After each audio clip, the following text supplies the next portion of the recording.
Halo semuanya, selamat datang di podcast Matkul Pembuatan Akte Aneka Perjanjian. Gue Jakin bakal memandu kalian di sini, dan hari ini kita bakal ngobrol seru bareng 3 temen gue yang juga lagi ngerjain tugas yang sama. Oke, di sebelah kanan gue ada Irvin, pakar hukum kontrak kita. Di sebelah kiri gue ada Hens, analisis kasus yang suka bikin contoh nyata. Dan di depan gue ada Daryl sebagai praktisi notaris muda.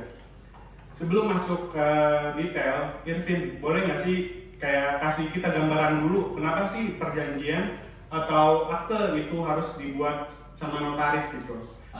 Kenapa nggak cukup perjanjian di bawah tangan aja? Nah, gini kita sebagai notaris itu mempunyai kekuatan yang bernama akta otentik. Menurut KUH Perdata, pasal 1868, akta otentik adalah suatu akta yang dibuat dalam bentuk yang ditentukan undang-undang oleh atau di hadapan pejabat umum yang berwenang untuk itu di tempat akta itu dibuat. Nah, karena ada akta otentik ini, maka akta yang kita buat itu bisa dikatakan perfect, nggak kayak akta yang di bawah tangan. Dan ini akta yang masih perlu barang bukti dan bisa diturunkan. Nah, jadi sebagai notaris itu kita wajib pakai akta biar aman dan diikat kuat terhadap perjanjian kita. Gitu kan? Oke, mantap ya penjelasannya, bagus. Oke, sekarang kita beralih ke Daryl ya. Daryl, gimana sih sebagai praktisi notaris, langkah-langkah apa yang bakal kita lakuin gitu untuk bikin akte? Gimana secara umum biar teman-teman yang dengerin itu paham sama alurnya gitu? Oke, coba saya jelaskan mengenai cara membuat akte notaris. Yang pertama, para pihak harus datang menghadap notaris atau beberapa notarisnya, atau para pihak tidak sempat atau berhalangan, notaris dapat yang mendatangi para pihak.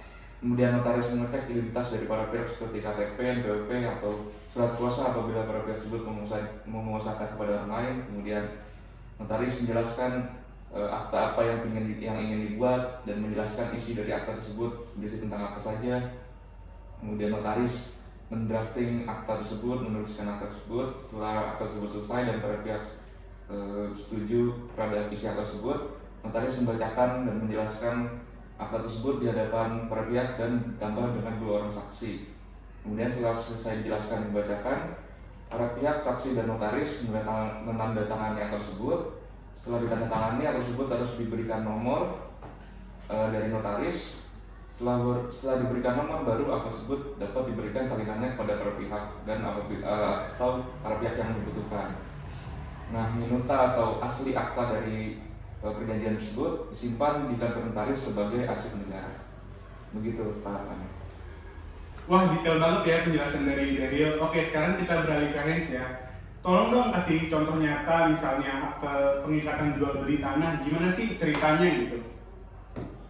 Jadi gini, bayangin ada Pak Budi mau mengikat penjualan tanahnya ke Mas Andi seharga 2 miliar nih. Tapi nggak bisa atau belum bisa langsung dibuatkan AJB karena sertifikatnya itu masih dalam proses atau bahkan pembayarannya belum lunas. Betul.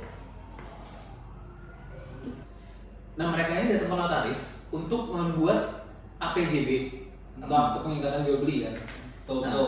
Nah, di situ notaris tuh harus ngecek identitas para pihak, terus sertifikat tanah, terus pajak yang relevan. Nah, sama notaris tuh harus memastikan bahwa nggak ada sengketa atas tanah tersebut. Gitu. Nah, terus isi akte ini tuh harus memuat tentu saja identitas para pihak ya, penjual atau pembeli. Nah, terus objek tanah itu berupa luas, letak, nomor sertifikat. Terus tentu aja harga keseluruhan nih, harga total.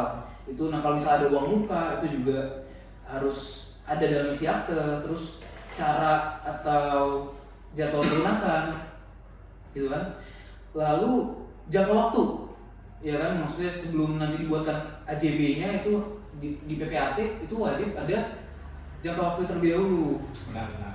Ya kan, terus pernyataan bahwa tanah ini bebas dari sengketa atau dari hak orang lain.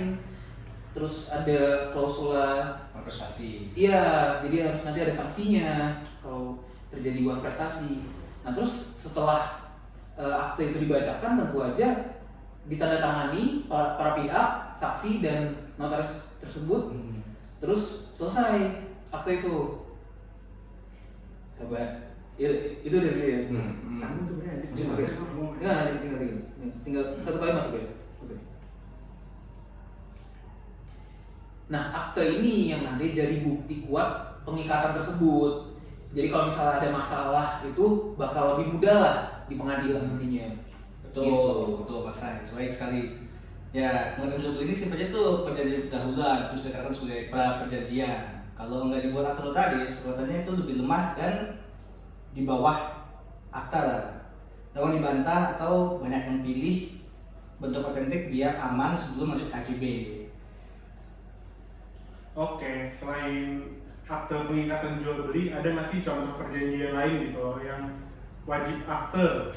Kasih satu lagi sih Hens biar beda gitu loh. Ada, contohnya itu perjanjian sewa menyewa bangunan.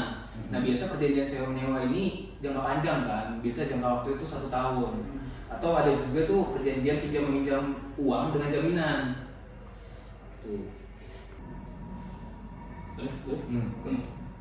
Nah, misalnya ada perusahaan mau minjem uang.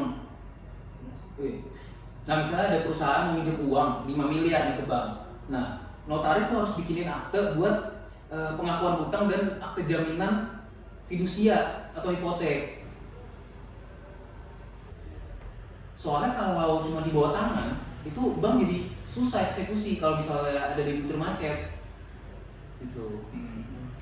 Ada tambahan misalnya dari Mas Nirel?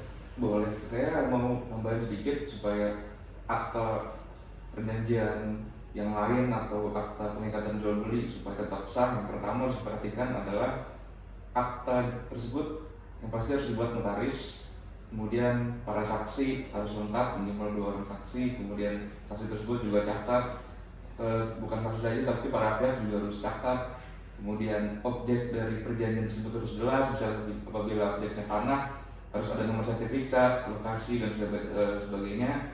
Kemudian para pihak tersebut apabila tidak hadir sendiri harus ada surat kuasa gitu. Bagus.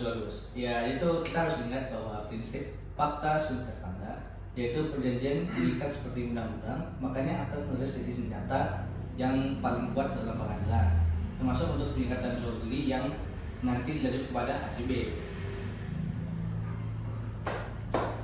Keren banget penjelasannya teman-teman ya.